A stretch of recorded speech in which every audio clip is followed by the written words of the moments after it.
శ్రీకృష్ణ పరబ్రహ్మణే నమః. శ్రీ గురుభ్యో నమః. శ్రీమద్భాగవత సంగ్రహము 12వ స్కంధము. భగవంతుడు. ఓ సూత మహాశయ, తంత్రశాస్త్రానుసారముగా క్రియాయోగ పద్ధతిలో భగవదారాధన గురించి మాకు తెలియజేయుము అని శౌనకుడు కోరగా సూతుడు ఇలా చెప్పాడు.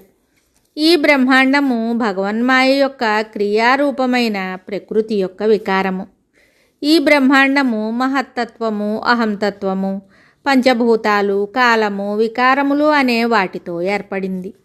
ఇదే భగవానుని విరాట్ స్వరూపము, నారాయణుని దివ్యరూపము. ఈ విరాట్ పురుషుని పాదములు భూమి, శిరస్సు అంతరిక్షము, నాభి ఆకాశము, నేత్రాలు సూర్యుడు, నాసిక వాయువు, బాహువులు దిక్కులు, జననేంద్రియం ప్రజాపతి, అపానము మృత్యువు, భుజాలు లోకపాలురు, మనస్సు చంద్రుడు, రోమాలు వృక్షాలు. సమస్త జీవరాశుల యొక్క చైతన్యమే కౌస్తుభమణి అయి ప్రకాశిస్తున్నది. శ్రీవత్స చిహ్నమే సమిష్టి జ్ఞానము. వనమాలయే గుణాలతో కూడి ఉన్న మాయ. ఆయన యొక్క పట్టు పీతాంబరాలే గాయత్రి ఛందస్సు. వేదాలు ఆయన బ్రహ్మసూత్రము, అకార ఉకార మకారాలతో కూడిన ఓంకారము. ఆయన యొక్క మకర కుండలాలు సాంఖ్యము యోగము. ఆయన కిరీటము బ్రహ్మలోకము. ఆయన యొక్క ఆసనమే మూల ప్రకృతి. ధర్మము, జ్ఞానము, ఐశ్వర్యము, యశస్సు, శ్రీ, వైరాగ్యము అనే 6 దివ్య గుణాలు. విమల, ఉత్కర్షిణి, జ్ఞాన, క్రియ, యోగ, ప్రాహ్వి, సత్స, ఈశాన, అనుగ్రహ అనే 9 దివ్య శక్తులు కలిసి ఉన్న శుద్ధ సత్వమే ఆయన ఆసీనుడయ్యుండే పద్మము. ఓజస్సు, సహస్సు, ప్రాణశక్తులతో కూడి ఉన్న శక్తియే ఆయన యొక్క కౌమోదకి గద.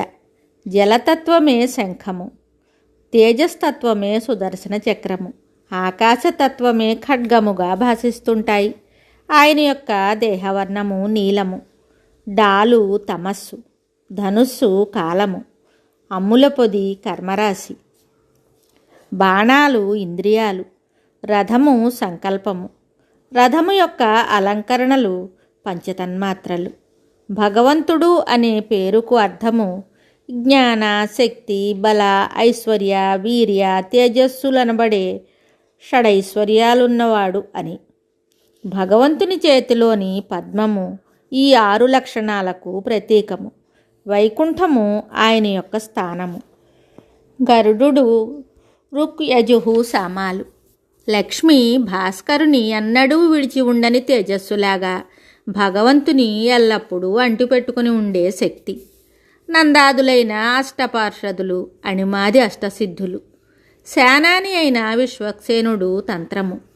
నారాయణుడే వాసుదేవ, సంకర్షణ, ప్రద్యుమ్న, అనిరుద్ధులనబడే 4 మూర్తులై వ్యక్తమవుతాడు.